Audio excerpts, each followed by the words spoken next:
Welcome back to the How to Hardscape Pricing and Landscaping Jobs course, where we're getting into how you can price landscaping jobs or anything that's involving a quote and estimate. And we're on unit number 5 right now, production rates, and how these are going to help you with your quotes and estimates. Now, production rates take into factor the average time to complete a specific task. So when we're talking about production rates in our business, we're talking about taking notes about how long it takes us to complete a certain task in our job. And what that involves is taking notes in the field and acquiring this data to be able to give you a very accurate average amount of time for an average amount of, say, square feet or linear feet or whatever it may be to complete that task. So to be able to do this accurately, it involves breaking down a task and materials used in that task. And breaking that down means an excavation. If we just take into factor an excavation of a driveway and a patio as the same, they're not. In a driveway, we're going to be digging down deeper. That means we're going to be calculating more time into that. So we need to separate the excavation of a patio to the excavation of a driveway separately. And we had to go even deeper than that, and by the piece of equipment that we're using to excavate. So, are we using a skid steer, a mini skid steer, mini X? Are we hand digging because it's tight access? Whatever it might be, we're breaking it down as fine as we can go to create these production rates.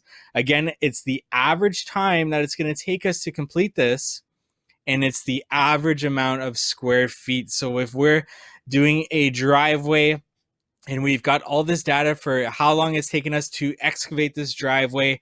And that driveway is 500 square feet. But we've done one that is also 600 and 400. Well, the average of those is still that 500 square feet. So that average gives us the amount that we can use later when we're estimating a 500 square foot driveway or 1,000 square foot driveway. And this data is going to help us when it comes to the amount of time and the amount of square feet or whatever it may be that we are doing, installing, excavating, whatever it may be. Base preparation uses different materials. So what materials are you using in your base preparation and the installation of small, medium, large format pavers?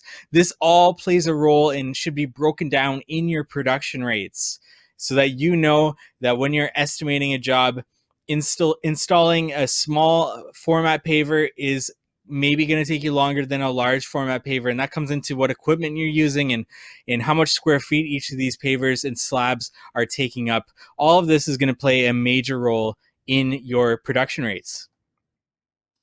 Now, why are production rates important? Well, it's less guesswork in your estimating and in your quoting. So less guesswork means that you're more accurate and you have more opportunity to recover your overhead expenses, your labor costs, whatever it may be in your quote. I remember when I first started out and I was quoting jobs, I had nothing to go off of. I had my side work that I was basically, with no data collected from that, just closing my eyes and picturing how long each of these steps would take me and just throwing a number out there for how many hours it would take me to complete a specific job. But with production rates, I can track how long these tasks are taking my company, my crew on average, so that I can take the guesswork out of future quotes, future estimates that are going out the door. It allows me to systematize my estimation process. So I can, once I have these production rates recorded and inputted into a system that I'm using, whether that's an Excel spreadsheet, and you can check out our budget and estimate spreadsheet for that built right in there so that you can use these to your advantage. Or maybe you're using a software like LMN that includes all this in it.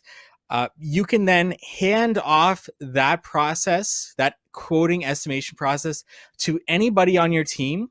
They can input the square footage amount for that new quote that's going out, and they're going to get the same dollar number in that quote that anybody on your team would, because it's based on these average times, these production rates that you're putting out there. So as long as they've taken good measurements, they can then input those measurements into the system and it's going to spit out a number based on those production rates. So it's a great way to really grow your business, to hand off a certain task in your business to another person on your team, another sales member, or whoever you want doing the quotes and estimates.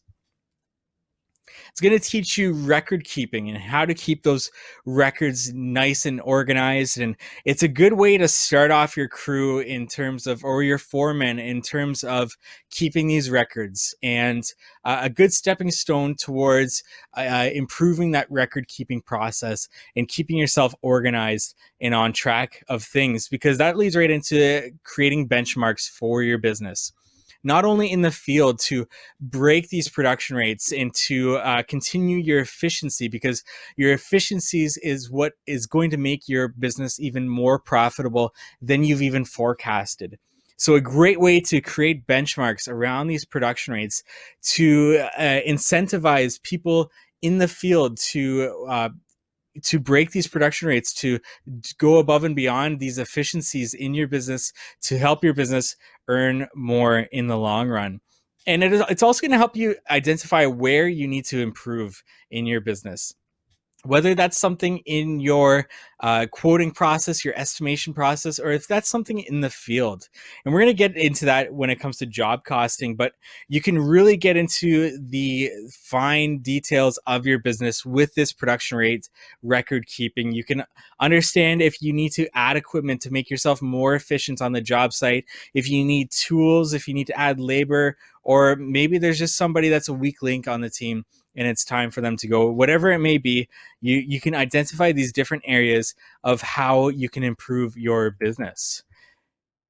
Now, production rate, we need to consider efficiency factor, and this can also be identified as labor burden, which we've already discussed before. But I like to keep this into my production rates, because when I'm quoting a job, I need to understand how efficient my crew is based on things that they can't change. And those things are how long it takes them from clock in to get to the job site. So if you have a yard where everybody meets at the beginning of the day, they clock in, they're already getting paid, but nothing is getting done on that job site. So what you quoted and the time that goes into that with your production rates, that hasn't been quoted into the job yet. So how long from their clock in to the job site, how long from cleanup time to clock out on the job site, and how long for breaks and lunch, because all of these things, nothing is getting done, but they are getting paid for, or maybe they're not getting paid for the lunch, depending on where you are. But you need to factor these things into your efficiency factor, because that's going to take your production rate time. So whatever number that production rate gave you in terms of time, it's going to mark that up a little bit more to give you enough room for these efficiency factors that are going to play a role on the job site. So how do you calculate these production rates, these efficiency factors into your production rates? Well, you take the amount of hours that we just talked about there, how long from clock into job site, how long from cleanup to clock out, how long for breaks and lunch, add them up and divide them by the amount of work hours per day. So what did you say from the beginning with our overhead expenses? How many hours are these workers putting in per day? And then it gives you a percent of lost time in just one day. So it's 100% minus that percent of time lost in one day. And that's going to be your efficiency factor. So if this works out to be, say 25% of the time in your day is spent with these deficiencies, then it's going to be 100% minus that percent, and that's your efficiency factor. That's what the amount of time in your day that's going to be spent doing things on the job site that is working towards getting that project completed. Gives you a good markup rate or an amount to put onto the existing production rate hours that you calculated to give yourself a little bit of a buffer room when it comes to quoting this and sending it out to a customer or a client. So if you have any questions about production rates, we could go on and on about them and how you can break them down, but we'll save that for a future topic and that we can cover. If you have any questions, reach out to us. We're at How to Hardscape, wherever you can find us on social media. and contact@howtohardscape.com if you want to get right in touch with us. And if you want to implement everything we've been talking about so far in this course, you can purchase the budget and estimate spreadsheet. It's on the products tab in our website.